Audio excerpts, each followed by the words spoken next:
Have a listen to this. Have a listen to this. Interest rates are higher. I know people don't like that, but you should be welcoming a stronger economy. And maybe a deal has a point about the machinery of capitalism being oiled with the blood of the The worker. United States is a country that has always paid all of its bills. Lannister always pays his debts. Don't let the bastards get you. Hello and welcome to Comedian versus Economist. We demystify the world of money and help you get a handle on the bigger picture. My name's Adam and we're joined as always by my little older brother and real life economist, Thomas. Hi, Thomas. Yeah, g'day, Adam. How you going? Doing very well, thank you. Hey, first episode of my Buy, Hold, Sell podcast came out yesterday on the Equity Mates Investing podcast feed. Did you hear it?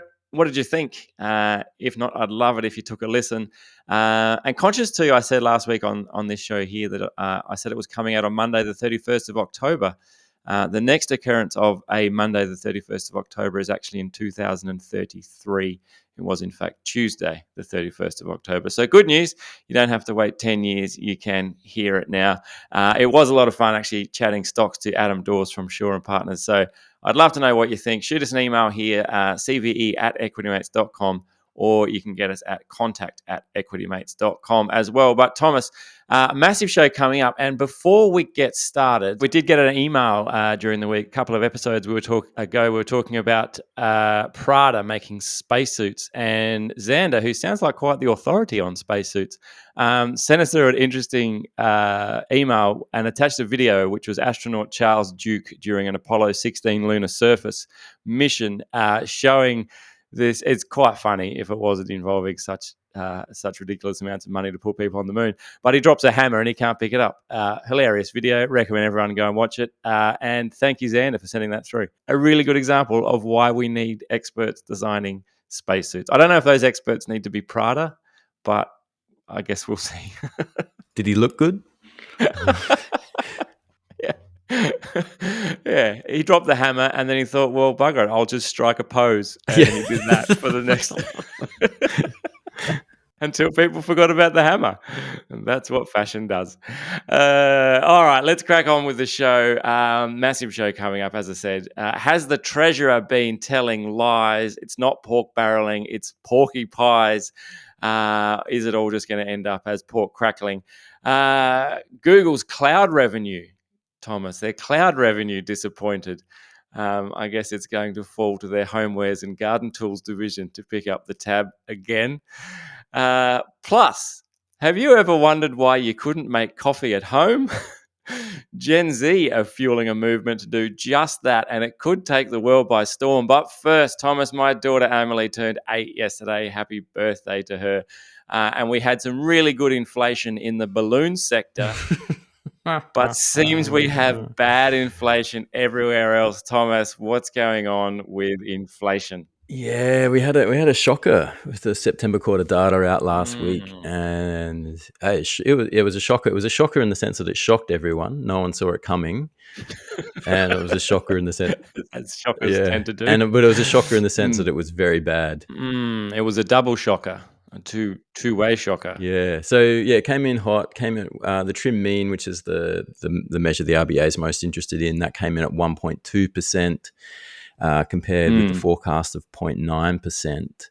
So it's a bit heftier. But also the June quarter was revised upward. So sometimes the ABS does this and goes over the numbers again and revises them. Is it a double check? Yeah. We get that right? I don't know. Would you mind having a look?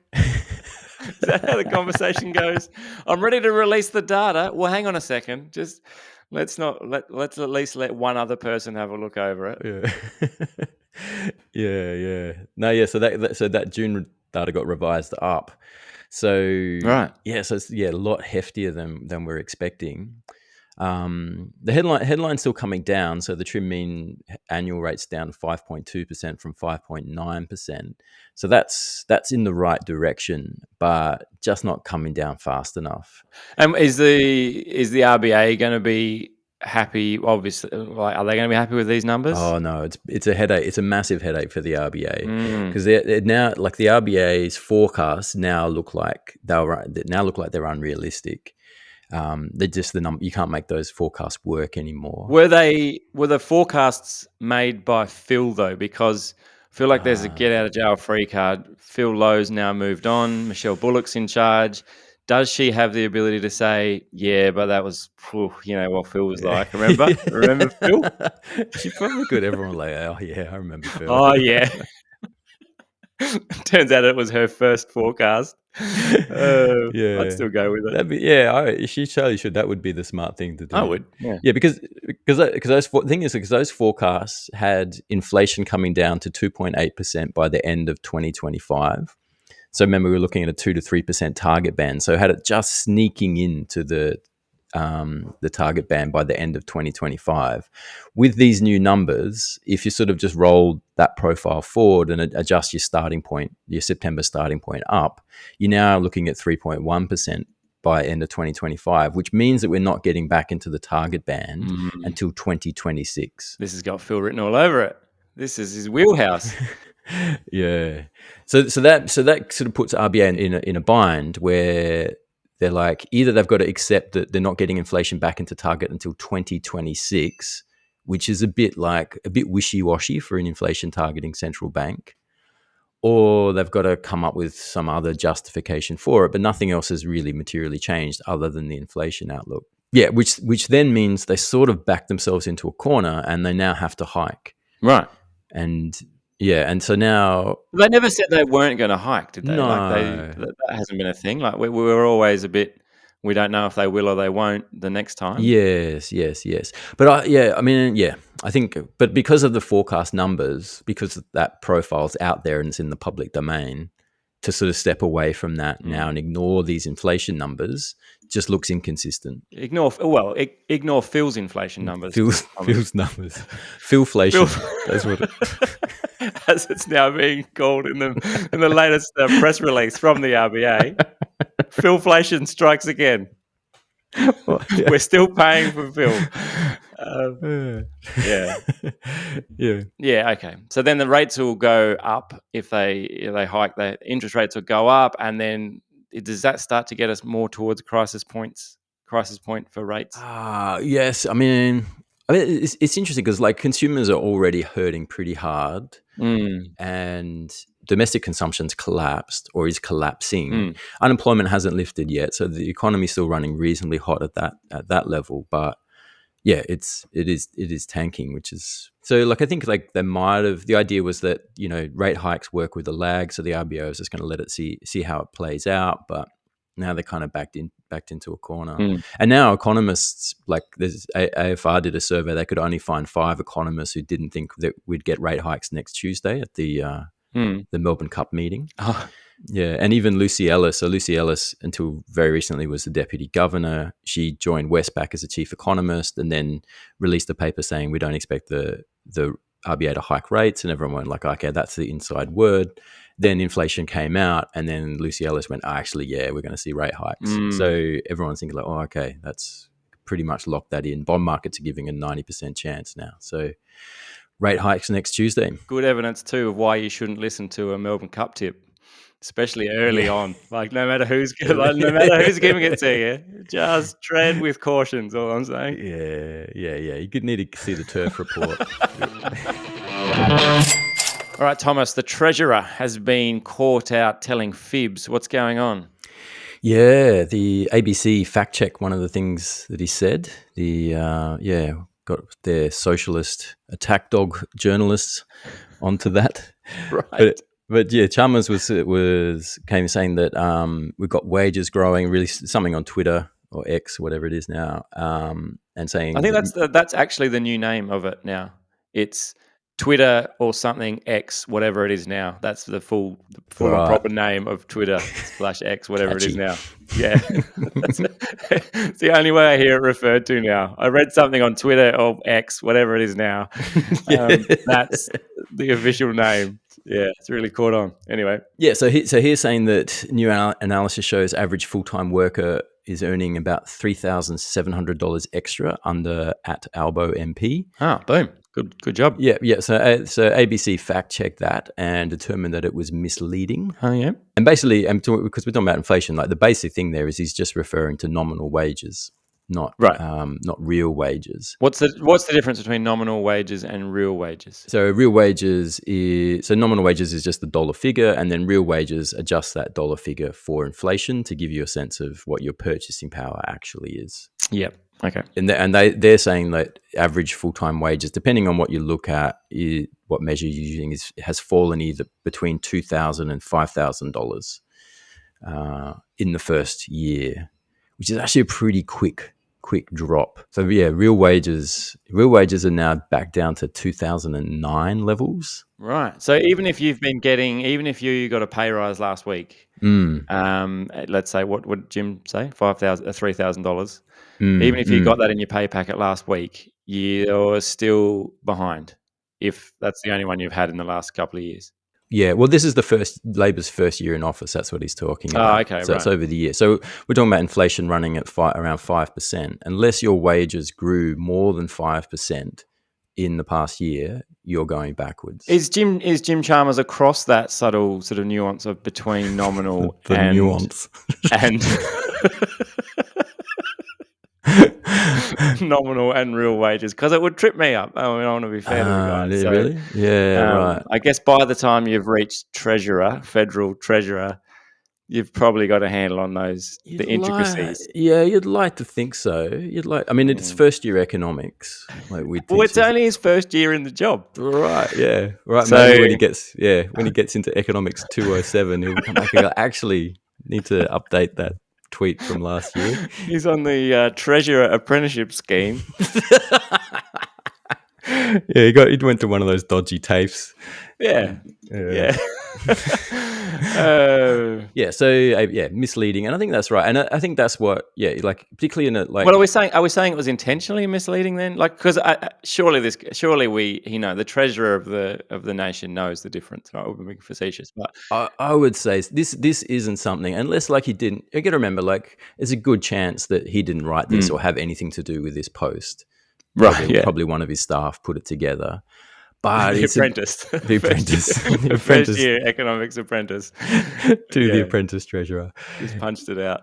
Yeah, like, this is a cracker. Look at this stat. Yeah. And it's speaking to an idea out there that people feel like they're going backwards, and so it's hard for me to believe that it's accidental. Like, it feels like a case of political spin, and people are worried about their wages. Oh, let's tell them that wages are going up. But real wages are falling, so it's kind of just gaslighting in a way, I think. But it's also so simply disproven that you question why you would send. Like, surely when they posted it, unless it was a genuine accident, but surely people are proofreading these things. Like, this is like the government trying to have a good news story and saying, "Hey, look at us, look what we did, aren't we cool? We're helping everyone." Like, it doesn't, even non-economists could poke a hole in it and go, nah, that's not right. But I don't know, there must be more to it then. Maybe not. Maybe it's just stupidity. Don't think so. I mean, I think it's most people aren't going over the data with a fine-tooth comb like we do here at Comedian versus Economist. No, but journalists will, and then the journalists disseminate the information for everyone else. Like, it wouldn't have taken, that wouldn't have been a big day at the ABC journalism office. There wasn't a four corners investigation into this to uncover. It was just one guy reading a tweet going, I'm calling bullshit on that. And then they went, what is it? He said it's wages are going up. Oh yeah, that's totally bullshit. Well, let's write an article. Like, that's the sum sort of total of the journal. I don't discredit the journalists here. Yeah. But it's not investigative. No, not in that sense. But I think I think it's just worth remembering. Right now, inflation. This is what inflation does: is that even if you can still be getting wage gains, and we are seeing wages going up, but because they're going up less than inflation, it means you're going backwards. Yeah, and so you can be going forward and backwards at the same time. And I think that's what probably a lot of people don't understand. And I guess anything that they can do to try and alleviate people's concerns around cost of living, because the cost of living at the moment is sky high. I even heard some people talking about it was the cost of living pressures that killed the Voice referendum. That said that was Yeah. partly responsible. Did you hear anything about that? Yeah. I mean, that line was certainly going around, saying that people, were saying that felt like the Voice was a distraction and wanted people to focus on cost of living, that sort of thing. And it's sort of the idea, like it's in politics, that phrase, "It's the economy, stupid." Do you remember that? So I thought it was The Economist is stupid. I must have heard it wrong. yeah. Got much more respect for you now. Yeah, so Bill Clinton, back when he won his first term, it was sort of campaigning on "It's the economy, stupid," and saying the economy was sort of struggling, people were feeling like they're going backwards, and that creates this sort of political pushback against parties in power. And that tends to be the thing, like when the economy is doing well, the party in power does okay, and when the economy is not doing well, people blame the government, and they probably overblame the government because it's not actually that much they can do. It's not like people like to think they're driving the economy car. It's not, the economy doesn't work like that, and the government doesn't have that much control over it. But that's how it exists in the popular imagination. And then people are saying like, well, and so because people are angry at the government, and then that's what killed the Voice. I mean, I don't think that's true. I think like once the coalition decided to oppose the Voice, I think that put the nail in the coffin, like, because referendums very rarely succeed without bipartisan support. And once they started campaigning against it, and then that sort of killed it. So I don't think it's a nice convenient narrative that people were angry and that's what killed the Voice. But I just don't think people were making that connection, like, oh, I'm angry about the price of bread, therefore I'm going to vote no. Like I don't think people actually think like that. Yeah. You mentioned the government. It feels like the government's driving the economy car. I think it used to be the economy train and everyone was on board. But now, obviously, cost of living pressures, it's a car and they can't fit enough people in the economy car, regardless of who's driving. So, all right. Why don't we take a break here? We'll be back with more Comedian versus Economist right after this. Welcome back. You're on Comedian versus Economist. You can send us an email just like Xander did earlier in the show, cve@equitymates.com. Thomas, a lot of people wouldn't realise that you're actually a massive poetry nerd as well as being an economics nerd. That's right, ladies.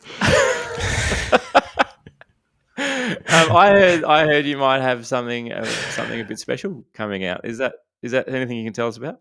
Yeah. I'm hustling to get. This is my little side hustle thing. But yeah, I do guided poetry bush walks, looking at poetry from across the ages, and I'm trying to whip that into a little offering to share with people. I hope to have that ready to go, but it's not yet. But definitely in time for Christmas. Do you need binoculars to spot the poetry from the ages, or? I can identify sonnets from the trees. What sonnet was that? Hark!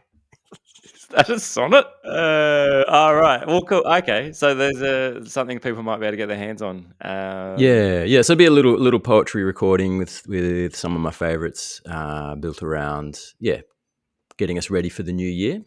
Sounds amazing. Yeah. No, it's probably not for your semi-illiterate bogan brothers, but your mums are going to love it. So if you're looking for a present for mum for Christmas, stay tuned. I am actually. So Can I get family discount on it, or? Yeah, give you 5%.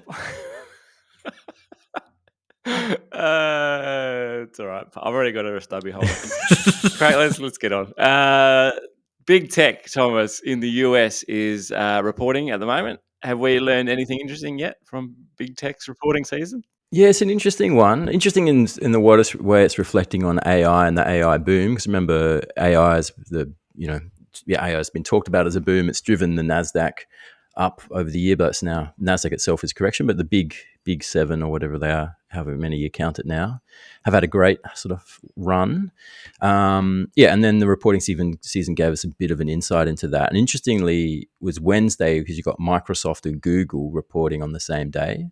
Got very different reactions. Microsoft jumped 4%.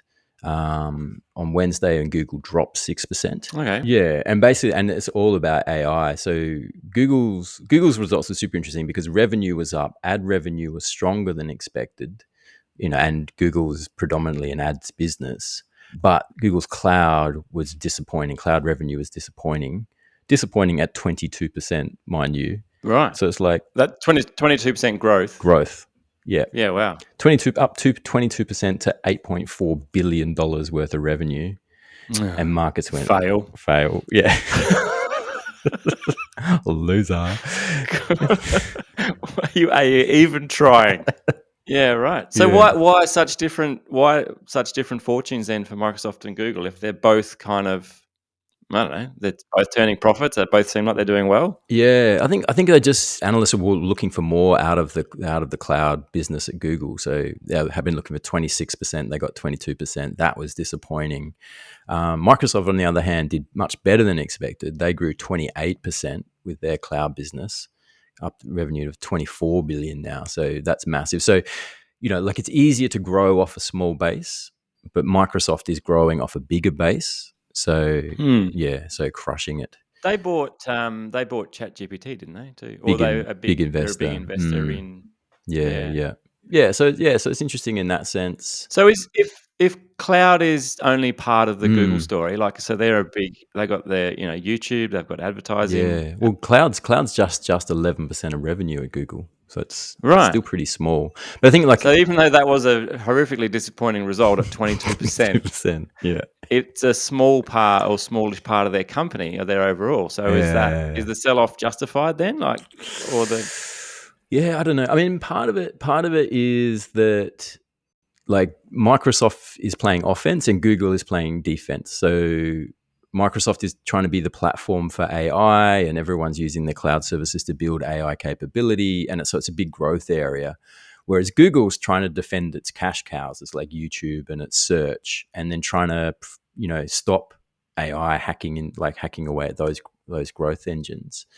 And so so it's seen as a bit different, and it's seen like Google's not doing such a good job at defending its position. It didn't do a very good job at demonstrating its own AI either, did it? What do they call it? Bard. The first demonstration of Bard really tainted their. I'm sure they're quite good at AI. I'm sure they've got some smart people doing some good things with AI, but it seems like Microsoft are a step ahead with just going heavy into ChatGPT and going, well, we'll just use this. This is amazing.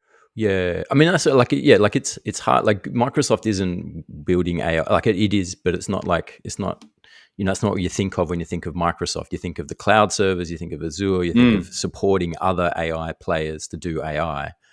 Whereas Google, you think about search and you think about working AI into an existing product, and that's actually just hard. Yeah, because search is hard to work with AI. I haven't cracked that nut yet.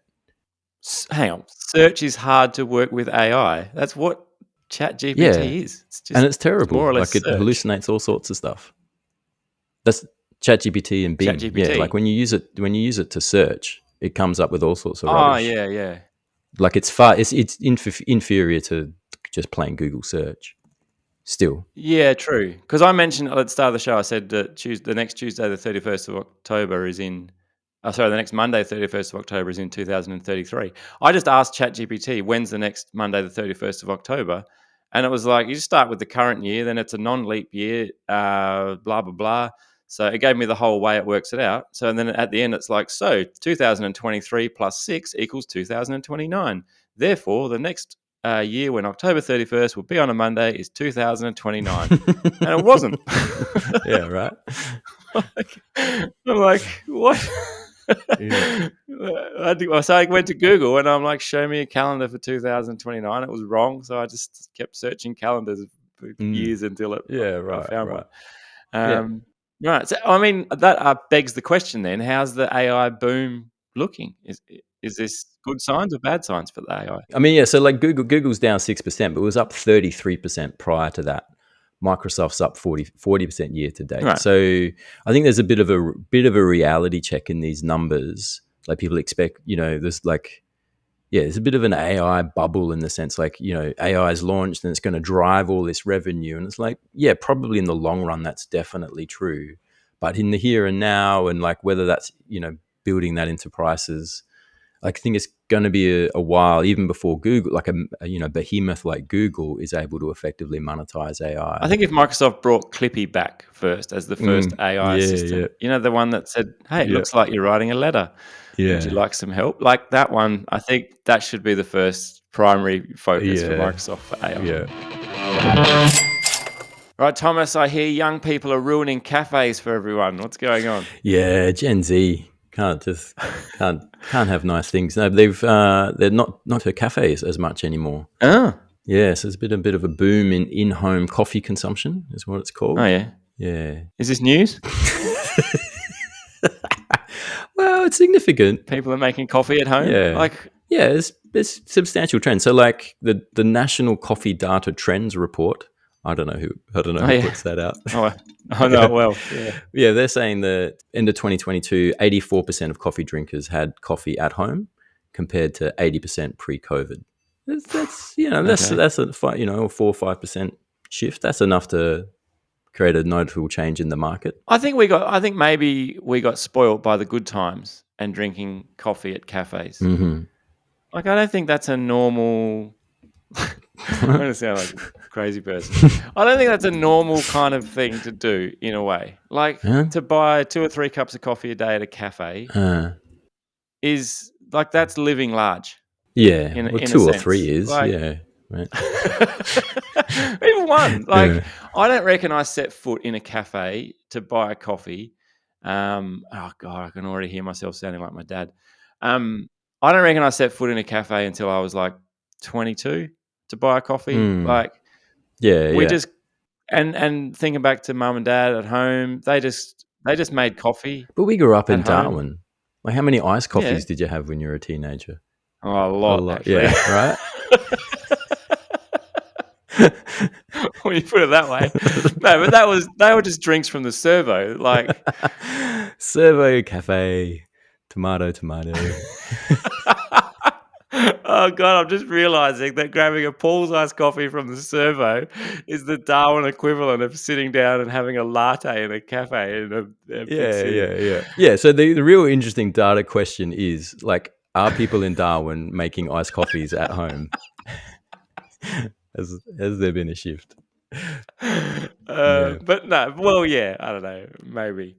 No, but I guess my point is making coffee at home is just what you do, and I don't know. When I was in the city, like you'd always, you'd stop at the cafe on the way into work or before you got on the train, have your coffee. It's part of the routine. Nice for you. That's a nice thing, isn't it? Yeah. But that's the kind of coffee purchases that's included. Like, yeah. So that's sort of trending down a little. They're saying that 30% of remote workers invested in a new coffee machine in the pandemic. So it's pretty hefty. Yeah, but the commute thing is at play there too, right? Like if you're only going into the city once a week, or twice a week, or not at all, true. Then a lot of people are buying their coffees on their commute. They're not necessarily, if you're at home, you're not still going to be going out to a cafe first thing or as regularly. You're just going to be going, oh, well, I better get a coffee machine at home. Yeah. That's probably part of it. Yeah. The other part is the cost, I think. So like, with cost of living going up, people are driving, avoiding that expense. I think you can make good coffee at home now too, whereas maybe you couldn't. Like, mum and dad used to make Nescafe, like blend 43, which is probably why I didn't catch on to the coffee buzz early on. In fact, Anna still prefers Nescafe blend 43 over like coffee, and I'm like, how are we even still together? But you can make really nice coffee at home now, and I think that's part of the trend too. People are getting a bit artsy about it, and they're like, I'm going to infuse some caramel and some other gear in there. So the coffee shop doesn't have as much of an edge as they used to. Like it used to be, go there and get some like, oh, that's really good coffee. Now you can make it at home. Yeah. No, I know quite a few people who won't go to cafes just because they don't make the coffee exactly as they like it. Right, because they've nutted out their exact perfect coffee and they can't get anyone else to make it. Yeah, so maybe it's not the people turning away from the coffee; they're turning away from the barista as a kind of thing to be like. People are catching on, going, "It's not. You make it sound like it's hard. It's not that hard. I'm making one here." Like coffee machine and some YouTube videos. There's not much you can't do with YouTube. I saw this YouTube video yesterday, making an incision, how to start every surgery. Wow. I'm like, wow, this do-it-yourself home movement. This is the movement we should be talking about. There's videos showing how to start surgery. Was it put together by some Gen Z TikToker? I think I got this figured out, eh? Well, the other thing driving it is that they're saying that Gen Z is sort of like where this trend is showing up the most. Partly, I think, because they're getting hit by cost of living pressures more than anyone else. But also, so they're saying, someone's saying that Gen Z, the idea of the second space, we talked about this, like the second space that's not the home where you go to hang out. Saying that for Gen Z, that's not so much of a thing, and that they're more inclined to go online, and that the second space is online. I don't know how true that is, but that's what some media analyst on Newsweek was saying. But again, working from home. This is to me, this is a whole working from home story. You're not commuting as much. You're not, of course, then you're not going to the second space. No, fixed. Move on. Nothing to say here in the story. Bringing you all the stories that don't matter. All right, why don't we leave it there? Thank you so much for tuning in. Really do appreciate it. Don't forget, check out my Buy, Hold, Sell podcast, which came out yesterday on the Equity Mates investing feed. And stay tuned for Thomas's poetry exploits coming to, I don't know, where would they be? It's coming somewhere soon near you. You can get them. But that is all for us for now. Thank you for tuning in. We'll catch you next time. Bye for now. Comedian V Economist is a product of Equity Mates Media. All information in this podcast is for education and entertainment purposes only. It is not intended as a substitute for professional finance, legal, or tax advice. The hosts of Comedian V Economist are not financial professionals and are not aware of your personal financial circumstances. Before making any financial decisions, you should read the product disclosure statement and, if necessary, consult a licensed financial professional. Do not take financial advice from a podcast. For more information, head to the disclaimer page on the Equity Mates website, where you can find ASIC resources and find a registered financial professional near you. In the spirit of reconciliation, Equity Mates Media and the hosts of Comedian V Economist acknowledge the traditional custodians of country throughout Australia and their connections to land, sea and community. We pay our respects to their elders past and present, and extend that respect to all Aboriginal and Torres Strait Islander people today.